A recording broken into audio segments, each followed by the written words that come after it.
Parece que houve alguma mudança aí na revisão da vida toda. Alexandre de Moraes parece que deu algum prazo para o INSS, até de 10 dias ou até dia 10, né? Para eles darem uma data para começar a pagar, não é isso? Então, vamos explicar o que aconteceu. O acórdão, que é a decisão do Supremo Tribunal Federal, ainda não transitou em julgado. Quer dizer, ainda está no prazo para recurso. Para falar a verdade, ele nem foi publicado ainda. O acórdão, essa decisão, quando for publicada no Diário Oficial, vai começar a contar o prazo para o INSS entrar com os embargos de declaração ou recurso que eles entenderem cabíveis. O INSS sempre entra com embargos para pedir esclarecimentos, a forma de cálculo, a base de cálculo. Eles vão pedir efeitos modulatórios. A meu ver, não cabem efeitos modulatórios nessa questão.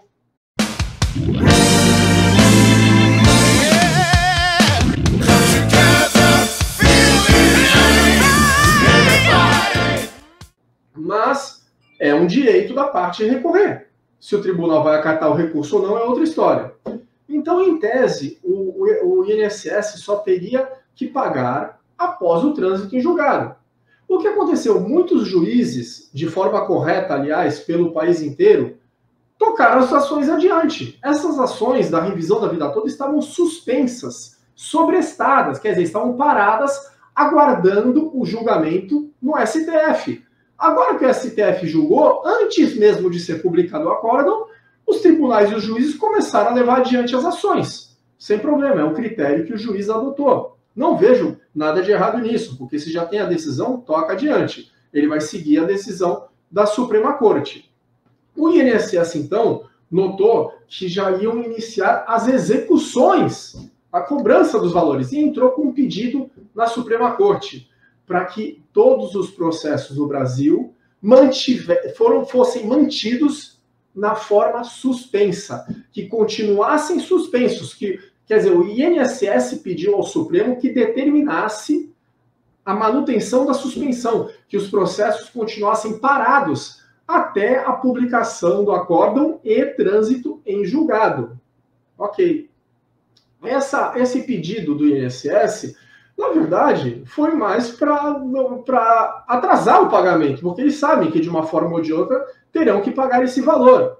O que o Alexandre de Moraes fez, aliás, de forma correta? Ele respondeu: vocês querem que a gente suspenda os processos porque o pagamento pode resultar em uma enorme quantia não prevista no orçamento da União para este ano, mas vocês não apresentaram que valor é esse e o quanto tem que pagar, nem a forma que vão pagar. Então, primeiro, apresentem um plano de pagamento. Como vocês pretendem pagar essas revisões, para depois a gente decidir sobre suspensão ou não. Bom, a gente já sabe o que pode acontecer a partir daí.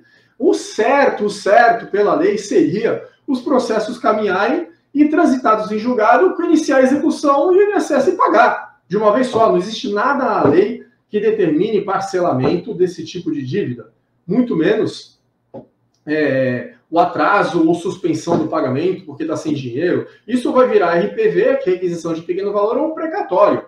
Se o valor que a pessoa tem a receber é de até 60 salários mínimos, ele recebe em 3 meses. Se o valor é superior a 60 salários mínimos, vira precatório. Aí entra na emenda constitucional, que o Paulo Guedes conseguiu aprovar no passado, até um certo valor recebe no ano seguinte, a partir desse valor recebe de forma parcelada. Mas o INSS está, de alguma forma, tentando atrasar esse pagamento. Pela lei, o correto não seria atrasar esse pagamento, mas pagar. De toda forma, a Suprema Corte deu um prazo de 10 dias para o INSS apresentar um plano, um cronograma. Quer dizer, eles estão praticamente dando liberdade para o INSS parcelar isso. Apresentar um plano de pagamento em parcelas a perder de vista. Isso não seria justo. Isso aconteceu com as ações da poupança, mas foi um acordo entre a FEBRABAN, Federação Brasileira dos Bancos, as entidades sindicais, o Ministério Público Federal e homologado pelo STF. E aconteceu com a revisão do teto, com a revisão do artigo 29, lembra, Caco? Mas foi um acordo. A revisão do artigo 29 foi um acordo com a participação da Procuradoria Federal Especializada e do Ministério Público e de entidades sindicais. Não existe isso. imposição de parcelamento, mas ao que parece é o que vai acontecer. Se não vier um acordo de parcelamento, o INSS vai apresentar um plano de parcelamento e, se for homologado pela Justiça, muito provavelmente todos terão que aguardar o seu pagamento de acordo com esse plano. Eu espero que isso não aconteça. Eu espero que eles respeitem pelo menos aqueles que já entraram com as suas ações. A minha dica é, quem tem direito entra com a ação, antes que o INSS apresente esse plano, porque se for homologado, muito provavelmente, pelo menos aqueles que ainda não entraram com a ação, vão ter que se submeter a esse cronograma, ok? Lembra do que a gente sempre ensinou aqui no programa, pessoal? Não entre com a ação sem fazer seu cálculo antes com um advogado especialista.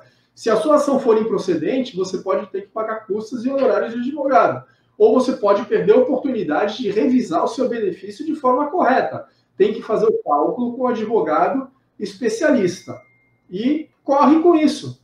Porque se o Alexandre de Moraes e o resto, e os ministros do STF homologarem um cronograma de parcelamento do INSS, o que para mim é absolutamente inconstitucional, mas quem decide isso não sou eu, é a Suprema Corte, teremos que aguardar esse parcelamento nos próximos anos.